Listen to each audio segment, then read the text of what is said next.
your electrical thing, that is the charge. It may be positive, may be negative. Now, regarding negative charge.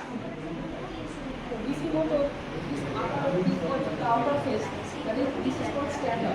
Inside that, just look, these are the poles.